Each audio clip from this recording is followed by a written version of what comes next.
Thank you for joining us as we explore Amplify's digital resources and provide guidance around getting started with instruction. We understand the delay of materials at the start of the school year is a challenge, so we've developed guidance for you to help you get started with instruction starting day one of the school year. Our Amplify team has created a guide for you outlining the physical materials that will be necessary for each lesson for your first unit. By the end of our time together, we hope you feel comfortable and confident in the digital resources you have available to you and guidance we can provide to ensure you have everything you need to get started with instruction. We appreciate your patience and understanding while we work to deliver these materials to you as soon as possible and are excited for you to begin instruction utilizing our digital materials. During our time together today, we're going to discuss Amplify's recommendation on printing material and digital recommendations when we may suggest a project over printing. We will also discuss implementation guidance so you not only know how to access the digital materials, but also how you will use the materials for instruction in your classroom. And lastly, we will do our very best to make sure we are clear on what we recommend you print, how many copies you should print, whether you're printing for your entire class or just one copy per student, and times that it's not recommended to print and how you can utilize the digital resources. If you're a third grade teacher joining us or a leader who supports third grade teachers, you are in the right place.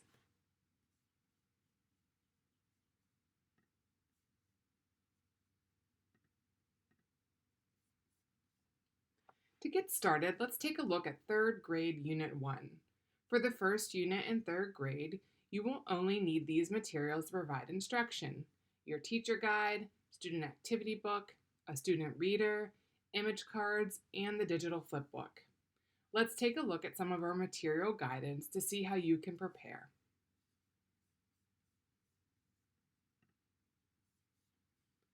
For your teacher materials, our recommendation is to use the teacher guide as a digital resource. You can have it pulled up on your computer, on an iPad, a smartphone, and use it digitally versus printing the entire guide. You do have the option to download and print it if you choose to do so. If you print, we would highly recommend only printing out the actual daily lessons versus the entire teacher guide, as our guides are very lengthy documents. For your student activity book, we do recommend printing one copy of the activity book pages needed for each student in your class. These activity book pages are used in class, and they also are used at times for homework or take-home pages. Your flipbook is available digitally, and it has always been a digital online resource that you will project and use in class with your students. You also have spelling cards in third grade. Our recommendation is to always project the spelling cards. Use it as a digital file due to the size of the card, but they are available to print if you feel that is necessary. We'll take a look at them during our next section too. Individual code charts are used throughout this entire first unit for third grade. We do recommend that you print one copy for each student. This will be used throughout the entire first unit and only need to be printed out once. Once you print it for your first start of your lesson 1, you will use it for the entire unit in Unit 1. We'll show you how and where to access these charts in the next section as well. And the last thing in terms of materials is your student readers. We recommend printing a student reader out for students to have in hand. These readers are set up as chapter books. If you choose not to print the reader, you can project for the class to see and use together in a more whole group reading style. If you do choose to project, remember this is temporary until you have your physical student readers. Nonetheless, you have the option of either. You may print your readers or you may project your readers. And we'll talk a little bit more of how and why that might look differently in different sections as we keep moving.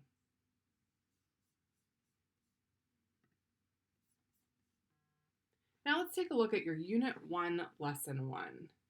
You'll see we've included your lesson at a glance, which is also a very helpful tool that you'll use for daily planning. As you begin to think about instructional implementation, the material column in the lesson at a glance will be especially helpful. This section of the lesson at a glance will provide you with the physical materials needed to execute the lesson. You'll see on the left-hand side of this screen that there are several materials needed to execute Day 1, Lesson 1. You'll need the first 10 image cards that we will find on the teacher resource site. You'll also need the first 5 pages from that digital image flipbook. You'll need the individual code charts that are found at the back of the teacher guide in your teacher resource section. You're going to need word cards for a foundational skills component for the baseball game. You'll use spelling cards connected to that foundational skills whole group warm-up lesson. Those can be found in the ancillary components of the teacher resource site, and we'll look at that in the next slide. And also you'll need 3 different activity book pages. 1 will be used in class, 2 will be used to take home.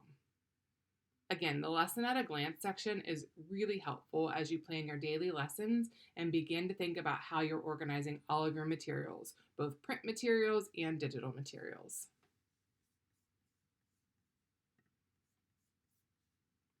Now that we've talked about the unit and lesson level materials, let's navigate to the teacher resource site to make sure we know where to find the materials needed and how to access them for the daily lessons and instruction.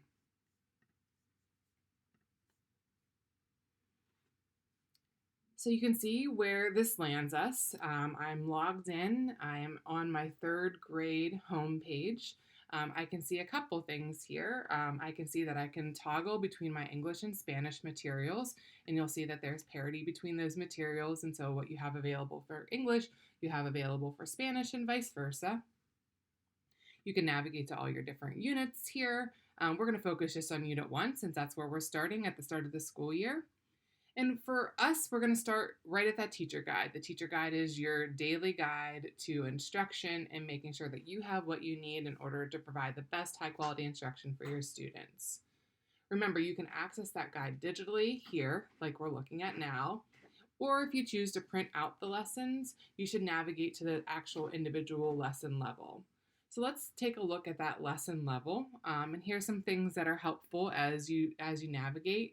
There's the table of contents that will tell you exactly where we're starting. I see my lesson 1 starts on page 20. I also see that there's several pages before lesson 1 starts that are incredibly important. That's your unit introduction. There's also some information about cursive, the cursive writing program. But my actual daily lesson 1, that first day of instruction, isn't starting until page 20. So for me, if I'm choosing to print, I'm not printing all of the front matter, all the really important things that I've already read through, but I may choose to start at lesson 1 and print my lesson pages that will actually help me execute my lessons if I'm not going to utilize them digitally on an iPad, on a computer, or another digital device. So the table of contents will help guide you of where to get started. I always navigate at the top toolbar by being able to just type in the pages. So I know I'm going to be looking for my very first lesson. I use my left side toolbar to sort of scroll through to get to the right actual print physical page number. And I see that this is where I'm starting with lesson 1. So it's easy to navigate with some of the digital tools that are available as a digital download. But this is where we would go for that first lesson 1 to use digitally, or if I'm printing out my lessons at point of use. Let's navigate back to that teacher resource site and take a look at the student activity books. So located right next to your teacher guide, remember, based off of material recommendations, we do recommend that you are printing the activity book pages needed for each lesson for your students. So 1 copy for every student in your classroom. And so let's take a look at this now. So you'll see similar to the teacher guide, but not as many. There is some front matter in the student activity book pages that wouldn't need to be printed. So I would not be going to my print button and just printing the entire student activity book. What I would be doing is looking for my point of use lesson activity book pages. And remember, we had those 3 pages for lesson 1. So we've got a take-home page. We have an activity page that is actually being utilized in class. And then we also have another take-home page. And so for lesson 1, day 1 of instruction, I know I have 3 activity book pages that need to be printed for all of my students. And so I'd be making sure that each student had a copy of those. If you continue to scroll, you'll see that lesson 2, there are pages that are needed for students from the activity book page. lesson 3, and so forth. And so it is up to you of how you want to handle printing and material organization. For me, I would be printing my first week's lesson, so my first 5 lessons for my students, to keep them organized, to keep them all in one place, to make sure that they don't have too much materials, but they have exactly what they need to complete those first week of lessons. You can choose to print all of them at one time. You can choose to do it day to day. It is totally up to you and based off of how you're organizing your materials, but we do need one copy and recommend one copy per student from the activity book pages. Okay, let's go back to our home page. And the next thing we're going to look at is our student reader.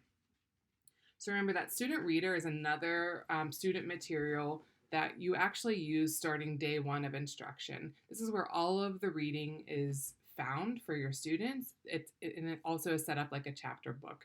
So if you navigate on your toolbar, you'll see that it actually is set up into chapters. And students use this during that reading component of daily instruction. So it's found here as a digital resource. It can be projected for the entire class, or you can print the student reader.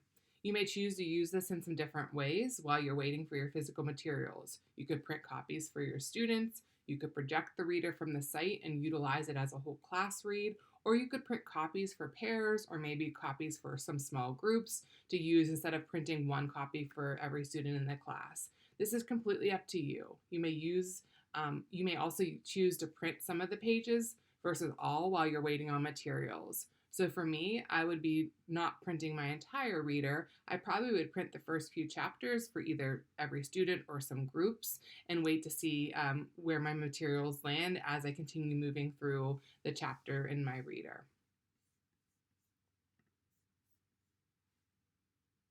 Okay, I wanted to take a look at the digital flipbook with you. Remember, this is that resource that has always been digital, but important because it goes along with your speaking and listening component. This should be projected for your class and used during that speaking and listening section of your lesson. You remember in that very first lesson that we showed during the lesson at a glance that you need the first 5 images in order to complete lesson 1. And so we see that page 3, 4, 5, 6, and 7 include your first 5 images. These images would be projected, shown to your class while you are actually reading aloud the speaking and listening section of that lesson. They are meant to be projected so that way the class has full view of them. They're used for engagement purposes, for discussion purposes, for questioning, and really connect to that read aloud that you're conducting with your classroom. Okay, let's take a look at the individual code chart. So if you remember when we were talking about materials, I had said that individual code chart can be found in your teacher guide. So I'm going to open back up to the teacher guide, and that individual code chart is actually found in some of the back matter of your teacher guide in that teacher resource section. So I wanted just to show you in the table of contents at the end of each of your units, there are a lot of additional resources that are available to you. And so you'll see here, starting on page 395 in your physical print material, that's where the teacher resources start at the end of all your lessons. And so we're going to navigate there because that is where the individual code chart can be found. And I'm going to type in 395 and scroll my toolbar. And we see that the teacher resource section starts here in sort of that back part of after all of your lesson and daily instruction.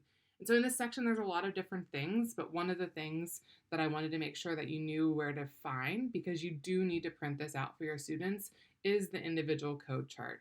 So that individual code chart is used for review in 3rd grade in Unit 1.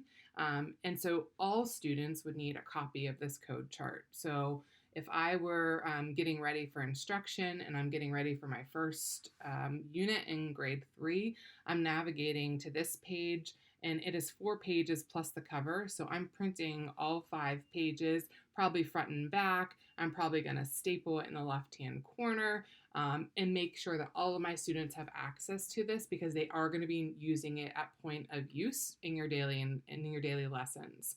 I'm going to show you those spelling cards, and you're going to be using the spelling cards while students are stamping their learning within their individual code chart. So again, Found in the back in the teacher resource section, we recommend that you're printing one copy for every student in your classroom, and they will use this throughout the entire first unit. So we do recommend that you print it in its entirety and that you think about ways to keep it organized, stapled in a folder, in a clear pocket chart, something to protect it because they will be using it ongoing for the first 15 or so days of instruction. And the last thing I wanted to navigate to is just those spelling cards. And so I'm going back to the home screen before I even get into my units because the spelling cards are actually found in the ancillary components. And so they're found under all of the unit information right here. And so your spelling cards are used during this lesson and throughout Unit 1 as a review of sound spelling correspondences that have been explicitly taught for the end of second grade. So this is a great opportunity for students to continue to firm up foundational skills, review, and making sure that they are solid with advanced code so that way they can be successful readers who have not only learned to read K2 but are now reading to learn in third grade and up. Our recommendation is this, that these spelling cards should be projected. So you're utilizing spelling cards while students are using their individual code chart. If I were in my classroom, I would be projecting these on my smartboard as students are working in their individual code charts. Students are outlining in green or they're outlining in red, depending on the sound that is being reviewed in their individual code chart. And so these are really best and easy to project in your class as you're using them. You're using them a couple at a time. When you get your physical materials, you'll have the spelling cards that you will then be able to use as physical materials. But for now, these do much better projected. You do have the option to print, and so that is totally up to you and up to your individual needs, but wanted to make sure that you knew, one, where to locate them, and two, how easy it is to navigate and use them as a digital resource.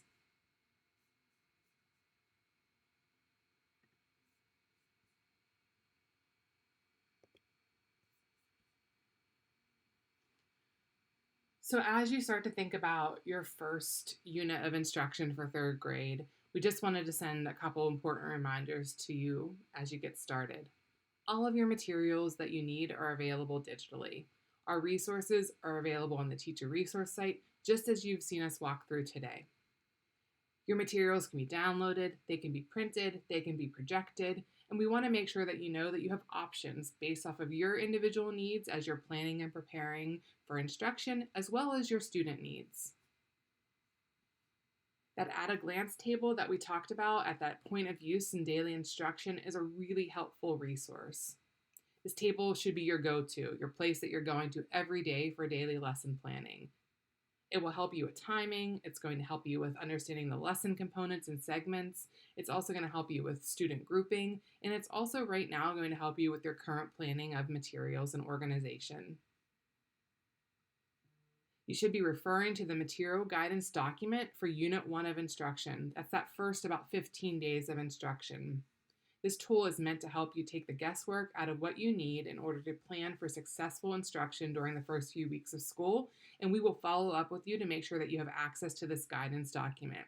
This was created especially for you at this time. We want to make sure that there is no guessing around what Amplify's recommendations are and how you can access things both in digital and print form. And the last thing, some words of encouragement. You can do this, and we are here to help you. We're in your corner, and we're really looking forward to a great year ahead. At the end of this, you may still have some questions or think of something after that you'd like to follow up on, and here's where you can turn next. We have an amazing website specific to Amplify Texas, available for you at texas.amplify.com. At this site, there are help articles, on-demand professional learning resources, and really other great tools to help you be planned and prepared for using Amplify Texas ELAR, SLAR, kindergarten through 5th grade. If you need to reach out, you can do so via email, via live chat, from the teacher resource site, or through our toll-free number to talk to one of our amazing educational support team members. In closing, we'd once again like to say thank you. Thank you for your patience. Thank you for your understanding, and thank you for all you do to ensure that your students are successful each and every day. We are here for you and will continue to provide ongoing support in the days to come as you begin your school year and as your materials begin to arrive on your campus.